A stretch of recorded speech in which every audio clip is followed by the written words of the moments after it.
ஃபோர்காஸ்டிங்னா என்ன? அதோட மெத்தட்ஸ் என்னன்னு சொல்லி பார்க்கலாம். ஸோ நார்மலா ஃபோர்காஸ்டிங்னா ஃபியூச்சரை டிடெக்ட் பண்ணுறது.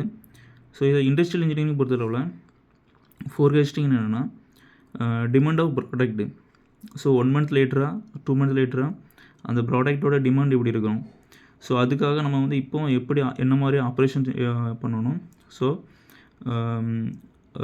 என்ன மாதிரி குவான்டிட்டி வந்து இன்க்ரீஸ் பண்ணணும், குவாலிட்டி எப்படி இருக்கணும். ஸோ அதுக்காக எம்ப்ளாயை எப்படி நியமிக்கணும்னு சொல்லிட்டு ப்ரெடிக்ட் பண்ணுறது தான் ஃபோர்காஸ்டிங். ஸோ இப்படி ப்ரெடிக்ட் பண்ணணுன்னா சும்மா ப்ரெடிக்ட் பண்ணிட முடியாது. ஸோ அதுக்காக மெத்தட் இருக்குது. ஸோ அந்த மெத்தட் யூஸ் பண்ணி வந்து ப்ரெடிக்ட் பண்ண முடியும். ஸோ அந்த மெத்தட் பார்த்தாச்சுன்னா first estimate based on past experience. So பாஸ்ட்னாலே ஹிஸ்ட்ரி தான். ஹிஸ்ட்ரியில் என்ன டேட்டா இருக்குதுன்னு பார்த்து ஸோ அதுக்கேற்ற மாதிரி எஸ்டிமேட் பண்ணுறது ஃபஸ்ட்டு இது. ரெண்டாவது ஒவ்வொரு நேரத்துக்கும் ஒவ்வொரு ட்ரெண்ட் இருக்கும். ஸோ ஃபாஸ்ட் ட்ரெண்ட்ஸில் எடுத்தாச்சுன்னா ஒரு ட்ரெண்ட் இருக்கும். ஸோ அதுக்கப்புறம் ஒரு ட்ரெண்ட் வரும். ஸோ இந்த மாதிரி ட்ரெண்ட் மாறிட்டே இருக்கும். ஸோ அந்த ட்ரெண்டை பொறுத்து ஃபாஸ்ட்டில் எப்படி ட்ரெண்டு இருக்குன்னு பொறுத்து ஸோ அதுக்கேற்ற மாதிரி தான் ஃப்யூச்சர்லாம் ட்ரெண்ட் வரும். ஸோ அதை பொறுத்து எஸ்டிமேட் பண்ணுறது அதுவும் வந்து பாஸ்ட் எக்ஸ்பீரியன்ஸில் தான் வருது. ஸோ பேட்டர்ன் அடுத்தது இதிலே பார்த்திங்கன்னா பேட்டர்ன் பாஸ்ட்டில் என்ன மாதிரியான பேட்டர்ன் யூஸ் பண்ணியிருக்கிறாங்க. ஸோ ப்ரொடக்ஷனில் என்ன மாதிரி பேட்டர்ன் இருந்துருக்குது.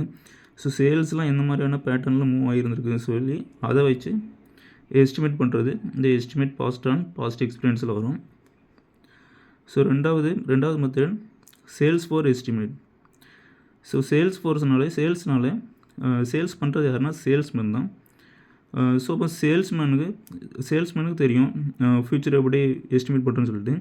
ஸோ ஏரியா சேல்ஸ்மேனாக இருந்தாலும் சரி, டிஸ்ட்ரிக்ட் சேல்ஸ்மேனாக இருந்தாலும் சரி, ஸோ அவங்க டைரெக்டாக எஸ்டிமேட் பண்ணுறது இந்த சேல்ஸ் ஃபார் எஸ்டிமேட்டில் வரும். ஸோ இரண்டாவது இதுலேயே சேல்ஸ் பைப்லைன், அதாவது சேல்ஸ் மூவ்மெண்ட் எப்படி இருந்திருக்குது.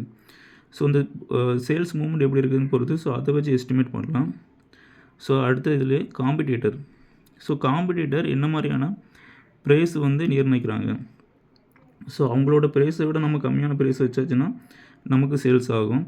ஸோ அப்படி இல்லைன்னா உங்கள் ப்ராடக்ட்டோட நம்ம ப்ராடக்ட் குவாலிட்டியாக இருக்கணும். ஸோ அதை பொறுத்து எஸ்டிமேட் பண்ணலாம். ஸோ இதிலே வந்து கஸ்டமர் பிஹேவியர். ஸோ நம்ம ப்ராடக்ட்டை கஸ்டமர் என்ன மாதிரியான எப்படி பார்க்குறாங்க, ஸோ எப்படி யூஸ் பண்ணுறாங்க, ஸோ அதை பொறுத்து எஸ்டிமேட் பண்ணலாம். ஸோ இது இல்லாமல் இந்த சேல்ஸ் ஃபார் எஸ்டிமேட்டில் வரும்.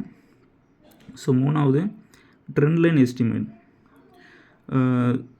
ஸோ ட்ரெண்ட் லைன் எஸ்டிமேட்னால் இப்போது பாஸ்ட்டில் வந்து ஒரு பாஸ்ட் டென்ஸ்லேயே பார்த்திங்கன்னா நமக்கு ப்ராடக்ட் மூவ்மெண்ட்டாக இருக்கும். ஸோ அந்த மூவ்மெண்ட்லாம் ஒரு கிராஃப் மூலமாக ஸோ அதை லைன் மூலமாக வரைஞ்சி என்ன மாதிரி மூவ்மெண்ட்டில் இருக்குதுன்னு வந்து ஈஸியாக ஐடென்டிஃபை பண்ணி எஸ்டிமேட் பண்ணலாம். ஃபார் எக்ஸாம்பிள் ஸோ லைன் வந்து வெர்டிக்கலாக மேலே போகுதுன்னா ஸோ ஃப்யூச்சரில் ப்ராஃபிட் கிடைக்கிறதுன்னு வாய்ப்பு அதிகமாக இருக்குது. ஸோ அதே லைன் கிராஃபில் கீழே மாதிரி வரும்போது ஸோ ஒரு வேளை லாஸ் ஆகிறதுக்கான வாய்ப்பு அதிகமாக இருக்குது. ஸோ அப்படின்னா எப்படி ப்ராஃபிட் இன்க்ரீஸ் பண்ணலாம்.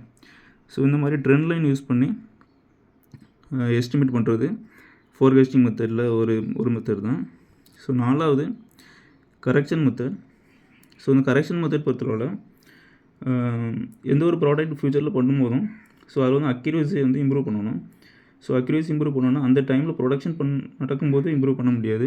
ஸோ அதை ஃபஸ்ட்டே ப்ரெடிக்ட் பண்ணி எஸ்டிமேட் பண்ணணும். ஸோ அந்த மாதிரி எஸ்டிமேட் பண்ணியாச்சுன்னா அக்யூரேசி இன்க்ரீஸ் ஆகும். ஸோ அதுக்கு கரெக்ஷன் மெத்தட் யூஸ் ஆகுது. ஸோ ரெண்டாவது ஃப்யூச்சரில் ஒரு ப்ராடக்ட் பண்ணும்போது எரர் வர்றதுக்கு வந்து வாய்ப்பு வந்து அதிகமாக இருக்குது. ஸோ ஃபால்ட்டு வர்றதுக்கு வாய்ப்பு அதிகமாக இருக்குது. ஸோ அந்த ஃபால்ட் வராமல் தடுக்கிறதுக்கு ஸோ ஃபஸ்ட்டு 2 மாதத்துக்கு முன்னாடி ஸோ என்னென்ன ப்ராப்ளம் வரும்னு சொல்லி எஸ்டிமேட் பண்ணியாச்சுன்னா ஸோ ஃப்யூச்சரில் ப்ராப்ளத்தை தடுத்துடலாம். ஸோ இதுவும் இந்த கரெக்ஷன் மெத்தடில் தான் வரும். ஸோ 5வது மெத்தட் மார்க்கெட் ரிசர்ச்சு. ஸோ மற்ற மெத்தட்லாம் பார்த்திங்கன்னா பாஸ்ட்டில் வந்து நமக்கு டேட்டா இருக்கும். ஆனால் மார்க்கெட் ரிசர்ச் பொறுத்தளவில் பாஸ்ட்டில் வந்து டேட்டா இருக்காது. டைரெக்டாக போய்ட்டு நம்ம வந்து ரிசர்ச் பண்ணுற மாதிரி தான் இருக்கும். ஸோ வந்து சேல்ஸ்மேன் போய்ட்டு டைரெக்டாக சர்வே பண்ணி ரிசர்ச் பண்ணணும். ஸோ இதெல்லாம் பார்த்திங்கன்னா இது வந்து மார்க்கெட் ரிசர்ச்சில் வரும். ஸோ இதெல்லாம் ஃபோர்காஸ்டிங் மெத்தடில் இம்பார்ட்டண்டான மெத்தட்ஸாக இருக்குது.